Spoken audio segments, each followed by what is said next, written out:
Hello all you developers hoping to cash in on the success of Battle Royale modes, it's Rusty here. Today we are playing Pig Die, or The Pig The as Sideshow Bob would call it. Now this was developed by Eloquence Entertainment, which is ironic if you read the store page. Do that at your leisure. So this is a free-to-play early access Battle Royale game. Let's just quickly look at the options menu before I jump into the game, if I can find one. It's not very nice. I don't know how to apply either. At least today it's full screened itself. That's good. I don't know what these two buttons up here do. At least we can rebind the controls. At least there is that. Yeah, there's graphics, kind of. But it's not a particularly nice interface. It's quite messy. Anyway, what does this arrow do? I don't think it does anything. No, it just makes her walk over the mountain. I thought it might be a character select, but look, there's 3 rooms. Let's start synchronizing to play. So it didn't do this last time. Oh, we're in. Wow, and there's actual players this time. Okay. We're at Big Lake. Look for the codes that activate the signal habit. Something. Someone just moonwalking there. Yeah, so Battle Royale essentially. Gotta find some stuff, do some stuff, kill some people. Right, so last time I was here, this wouldn't open. I was the only one in the game and this little box wouldn't open, so I don't know why there's people playing today. And oh my goodness, you move incredibly slowly. Isn't this meant to be a combat game? Meant to be a Battle Royale, for goodness sake, and we move at this snail's pace. We can sprint, but it's not much of a sprint. So yeah, very slow animation, very slow movement. And I don't think I have a gun. Oh. Wait, let me get my map out. Okay, map's not working. Map was M. M doesn't work. Great. So we haven't got a map. And it helps to have a map, as they say. Here's someone else, also without a gun. I mean, has the game even started? Who knows? Maybe we're meant to find weapons. Hi. You know what to do in this game? I don't. Oh, someone's got a gun. Not that person, though. So, we're running from the one person that's managed to find a gun. I see up in the top right, there's a little logo for Popo, which I guess is poo? Do we have to take dumps in this game? How fun. As we do our... I guess we look a bit constipated while we're running. I'm meant to be finding maps or something. Yes. So, it's gone for the more Fortnite aesthetic than the pub go on. It's more cartoony. I mean, it's not a very good Fortnite aesthetic. We don't get to parachute in. We're just plonked down. I think there's going to be a premium version of the game where you can use vehicles. So you can't use them if you don't have them. Here's someone else without a gun. He's gesturing. Which way? This way? Dunno. Guess I'll follow him. So not a lot going on, really, in this. Even though there's people in it today, there was no one in it yesterday, so I was thinking maybe we could talk about something else. Like the sad passing of TotalBiscuit. He finally lost his battle with cancer last night. After 4 years. It shouldn't come as too much of a shock, to be honest, after that Reddit post he put up about his retirement from games critique, because that's what he did. He was a games critic on YouTube. His most famous series, of course, WTF Is. Now, this hit me pretty hard, actually, like Terry Pratchett, because his work, his content, I consumed so much of his content throughout my life since I started watching him, at least anyway, back in 2010. And it was the personal nature of it, because when someone's commentating to you, you don't know that person, but you kind of feel like you do know them. So you almost feel like you're friends with this person. You aren't, obviously. They don't know you. You're just an audience member to them, but the personal nature of it, I think, gives you a bit more of a connection to, say, someone working as a director or on TV that doesn't directly interact with you in that way, like they're talking to you. Ironically, I found TotalBiscuit through what I guess would be classed as the old media, although to me it was the new media, because back in 2010, PC Zone, which was an old British PC gaming magazine, had just closed down. So I was looking for some new way to get my PC gaming interviews and reviews and previews and such, all my PC gaming news. So I went on the internet, had a look, see what the popular websites were, because magazines were dying at that point, and stumbled across Rock Paper Shotgun. Started reading that, quite liked it, and one of the days I was scrolling through their feed, I noticed a post about TotalBiscuit, some guy making videos on YouTube, first impression videos. So I checked that out. So his first, ironically, the new old media, or the new media, introduced me to the even newer media, which was gaming critique on YouTube, and he was a bit of a pioneer in that regard. You know, influenced thousands of people, not just YouTubers. Obviously, my terrible channel, he's one of my biggest influences for starting this, but many others. And you've probably, if you're watching this, you've probably found other YouTubers through TotalBiscuit, if you know of him. I know I found other YouTubers through him. But yeah, the first video I saw of his was it Gravity, the Quest for Cargo, which, yeah, was linked to by Rock Paper Shotgun. Little did they know that that would become the new games media, the more popular games media. But his WTFs, yeah, they highlighted lesser known titles. Those were always my favourites of his anyway. For someone who generally made videos over 20 minutes, he was so insightful and had a great speaking voice and way of getting his thoughts out. I wish I was anywhere near that level. I just ramble and repeat myself, but he managed to be clear and concise and entertaining. I mean, his voice helped, obviously, as well. He's a smart guy, and yeah, his WTF Is videos for lesser known titles were really fantastic and in-depth. And I don't think there's any other YouTubers really doing stuff like that anymore. Not as well as he did it anyway.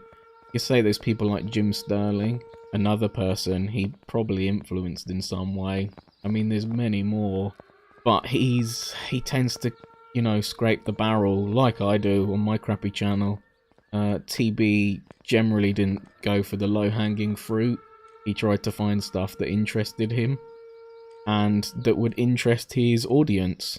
But he also was a great consumer advocate in warning away from terrible games or terrible games industry business or practices. Some of my favourite videos of his are things like, I will now talk about so-and-so subject for however many minutes, or things similar to that where he would talk about games industry practices or dodgy game mechanics. FOV was a big thing of his. I think he got it changed, in fact, in one game. I think it was The Darkness 2. He got them to add an FOV slider. He was always going on about the options menus and how we need more expansive and detailed options menus. Ports as well. He advocated for better PC ports. All these are good things, and occasionally he'd make a difference in that area, which that's what you want from your games advocate, games critic. So he was a bit of a positive force in the games industry, getting some stick from some pretty messed up people, seemingly for ties to Gamergate back in 2014, people saying he incited harassment campaigns, things like that. Pretty disgusting, not providing any evidence, of course, of any of these allegations. I think at the time, back in 2014, while he seemed largely pro-Gamergate, if you will, he barely ever tweeted using the hashtag. I don't know if he tweeted at all, maybe once or twice, but I think he was the most based and logical person in that whole argument debate, really. He was just there to advocate for those things which he thought were important in the games industry. I know it's a bit of a meme now, but ethics in games journalism, things like that. And I don't know what's wrong with that. I mean, the people saying he was inciting harassment campaigns seem to be basing it on his critique of certain people in feminism, I guess. People like Anita Sarkeesian, you know, criticism is not harassment. And the guy himself got harassed at the time as well by other people. I remember him tweeting about it, and he made a SoundCloud about it, I think. So, yeah, it's pretty disgusting, especially at this time, to, you know, say things like that without evidence, just baseless. Well, yeah, he was the most based in that whole debate. Tried to be informative on it, tried not to be too biased. So, yeah, he's gonna be missed. He has been missed. Like Pratchett before him, his work has suffered, obviously, understandably, because of his illness, but I was still excited every time he'd put something out, especially if it was some kind of critique or look at the games industry. I think he made most recently, one of his more recent videos like that was the loot boxes and gambling thing. I didn't always agree with his conclusions, but he was always interesting to listen to. So I thought what I'd do is just recommend some of my favourite videos of his, because there's nothing going on in this game. Maybe if you haven't watched this stuff before, and you just so happen to be watching this, I know the odds of that aren't particularly high, but yeah, you could go check them out. Saying he didn't go for low-hanging fruit, some of my favourite videos of his are of him playing terrible games, but it was in his sort of logical, critical analysis way of trying to provide the best information for consumers, gamers. But anyway, enough of that, he's gonna be missed. So videos wise, I would recommend you check out the one where he talks about modern military shooters and how they're going in a shitty direction. Ironically, one of his shortest videos, one of my favourite, it's about 7 minutes long. I think it's the modern military FPS or something like that. If you just want to see him gleefully talk about a game he loves, the WTF Is Warhammer Space Marine, I believe it's called, because he was big into Warhammer. Then we've got terrible games he covered. The Guise of the Wolf video is, Guise of the Werewolf even video is really good. That's him taking a look at what was, at the time, sort of a rarity on Steam, a really terrible game. I think it was greenlit, one of the first awful games to be greenlit. That's a really entertaining video, and the stream of it is entertaining as well, so watch those. The War Z, the video he did about the War Z, or War Z, and the Day One Garry's Incident, which was about him getting a DMCA for another terrible game he criticised. And they're all really insightful and entertaining videos, but you could just go on his channel, sort it by most views, and most of the top viewed ones are pretty entertaining. His mailbox was entertaining as well. People would ask him questions about, you know, various topics in gaming, and he'd give, you know, really long in-depth responses. Generally didn't repeat himself as well. So yeah, he's gonna be missed a lot, and I would love to know if there's other channels out there that are like his, that provide that same coverage, but I'm kind of gutted because I don't think there are really. People might say Sid Alpha, but he doesn't really do those first impressions, those in-depth first impressions. I do like Jim Sterling's stuff, but he comes across as a bit more, I don't know, abrasive and arrogant than TB, and someone who maybe I don't think people would be as willing to go to. I know the guy's a consumer advocate himself, but it depends what the issue is with Jim Sterling. For some things he won't even talk about it, like he never mentioned that Bully Hunters thing at all, even though that was a prime example of shitty, shady stuff going on in the games industry. I mean, it even included dodgy sponsorship with, what was it, SteelSeries, and I don't think anyone really does it like TB does it. So yeah, he's going to leave this big hole. He's going to affect a lot of people on YouTube that were influenced by him or discovered by him almost, given a platform.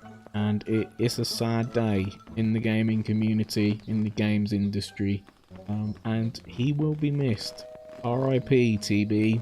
Thanks a lot as well for all the quality free content you've provided over the years, and like with Terry Pratchett again, your work may have suffered towards the end, but you've got this back catalogue that people can enjoy for as long as YouTube's around.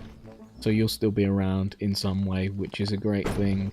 I think with this game, this terrible game, he could probably sum it up a lot better than me, but like I say, he probably wouldn't touch it. Ladies and gentlemen, my name has been Rusty. Thank you so much for watching, and I'll see you next time. This game is a f***ing disaster. It is a wasted concept on a studio that evidently does not have the talent necessary to create something of this complexity, and my god did they screw it up. This is this year's Revelations 2012. God, it is just horrendously bad. I have a feeling these guys don't know I'm here, like that, because I'm in stealth, I assume. It doesn't matter that I'm in vision, because I'm crouched, I'm in stealth. This monkey is running backwards and forwards. This tribesman right here. Hi. Oh god, I want to find the people responsible for this and just stick them in a plane and force them to crash land in a jungle and fight for survival with a bunch of hungry, badly animated Aztecs that spawned me in the tent, obviously. Of course it did. Why wouldn't it? What a goddamn mess. Avoid at all costs. This is the definition of terrible.